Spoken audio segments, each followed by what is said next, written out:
विश्व के सबसे बड़े राष्ट्रवादी संगठन राष्ट्रीय स्वयंसेवक संघ के पीछे महाराष्ट्र के लोग क्यों पीछे पड़े हुए हैं, ये समझ में नहीं आता। आप देख रहे हैं भीम न्यूज़ इंडिया।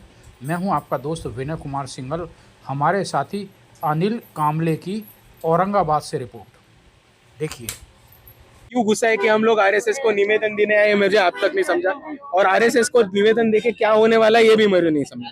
मैं आपको बार बार बता चुका हूँ और मैं ये दोहरा के थक चुका हूँ। मैं मीडिया वालों से यही विनती करता हूँ कि आप बराबर कवरेज और रिपोर्टेज दे। मैं इतना ही कहना चाहता हूँ कि आरएसएस को हम 3 चीजें देने आए थे। सबसे पहली चीज जो थी वो है भारत का फ्लैग, हमारा तिरंगा। दूसरी चीज जो थी वो है भारत का संविधान, कॉन्स्टिट्यूशन ऑफ इंडिया। और तीसरी चीज जो थी वो महाराष्ट्र गवर्नमेंट का पब्लिक रजिस्ट्रेशन एक्ट। हमने ये 3 चीजें उनको इसलिए दी है कि आरएसएस ऐसी संगठन है जो 15 अगस्त नहीं मनाती, राष्ट्रीय ध्वज नहीं लहराते, और इसीलिए हमने उनको राष्ट्रीय ध्वज ये गिफ्ट किया है। आरएसएस रजिस्टर्ड नहीं है तो वो अपने आप को रजिस्टर करे, इसलिए जिस एक्ट के मुताबिक वो अपने को रजिस्टर कर सके उस एक्ट की कॉपी उनको गिफ्ट की है। और उसी मुताबिक ये देश संविधान पे चलता है और ये देश संविधान पे ही चलेगा, ये बताने के लिए उनको भारत के संविधान की कॉपी दी है। आप यहीं से आप यहाँ पर आए हो, सब ये आप कम में भी दे सकते, इतना बड़ा बवाल करने की जरूरत क्या थी इतनी बड़ी ये लेकर? क्या नहीं, आप सभी ये संविधान ही देना था, ये देना था तो इतना ये। भाई देखो, उनके घर में शादी नहीं है कि मैं तुम पर्सनल तोहफा लेके गया था। ये एक पॉलिटिकल प्रोटेस्ट है और ये पॉलिटिकल प्रोटेस्ट उसी तरह से दिया जाएगा। मगर बावनकुळे जो कहते हैं कि जो हमको विरोध कर रहे हैं, जो संघों को विरोध करते हैं वही सच्चे देशद्रोही है।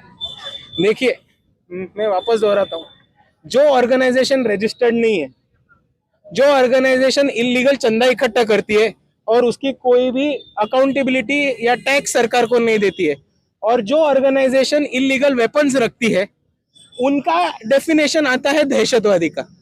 जो लोग बाबा साहब का तस्वीर लेके चलते हैं, जो लोग संविधान मान के चलते हैं, जो लोग एक हाथ में संविधान और दूसरे हाथ में भारत का तिरंगा लेके चलते हैं, वो कैसे दहशतवादी हुए? ये मेरा सीधा सीधा 52 साहब को सवाल है।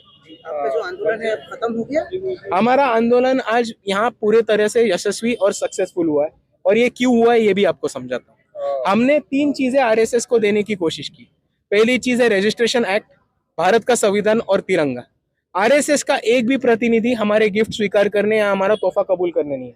इसका एक ही मतलब है कि ये भारत का संविधान मानते नहीं है और ये भारत का राष्ट्र तिरंगा मानते नहीं है, भारत का राष्ट्र ध्वज मानते नहीं है।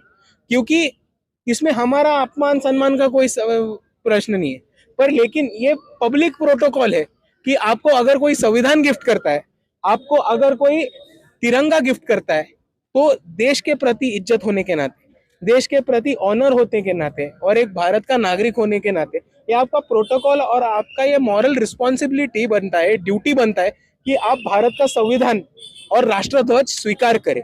पर जब उन्होंने इन 2 चीजों को स्वीकार करने से इनकार किया है, ये साफ साफ समझ में आता है कि ये इन 2 चीजों के खिलाफ है, और इसीलिए आरएसएस आज सामने ना आके खुद ही एक्सपोज हो गए। ये एक चीज है। और दूसरी चीज हम ये समझना चाहते हैं कि इतना बड़ा जब जन समुदाय निकलता है आरएसएस के खिलाफ, तो महाराष्ट्र में नहीं तो पूरे भारत में लोगों को विश्वास जाता है, एक ताकत मिलती है कि हाँ, हम अकेले नहीं है।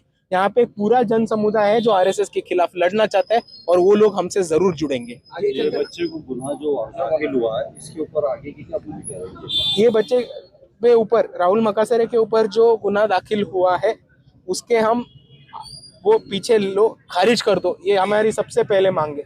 वो अगर गुनाह खारिज नहीं होता है तो न्यायालयीन लड़ाई, कोर्ट की लड़ाई और उसी तरह से पॉलिटिकल और रास्ते की लड़ाई हम जरूर लड़ेंगे। आपका आंदोलन जारी रहेगा आरएसएस का? हमारा आंदोलन 90s से चालू था और वो आगे जाके बिल्कुल जारी रहेगा। आप देख रहे थे भीम न्यूज़ इंडिया। यदि आपको हमारे द्वारा दिखाई गई खबरें पसंद है तो प्लीज़ हमारे चैनल को यूट्यूब पर सब्सक्राइब कीजिए, लाइक कीजिए, शेयर कीजिए। आने वाले नोटिफिकेशन के लिए बेल आइकन का बटन दबाना ना भूलें। भीम न्यूज़ इंडिया के फेसबुक पेज, ट्विटर यानी एक्स और टेलीग्राम पर भी आप इसको फॉलो कर सकते हैं। न्यूज़ अपडेट के लिए बने रहिए हमारे साथ, देखते रहिए भीम न्यूज़ इंडिया। हाँ, यदि आपको अपनी कोई खबर भेजनी है तो हमें 9414317167 पर संपर्क कर सकते हैं। हम दिखाएंगे आपकी खबरों को पूरे हर गांव, गली, मोहल्ला, शहर, कस्बा, देश, प्रदेश, सरकार, प्रशासन को।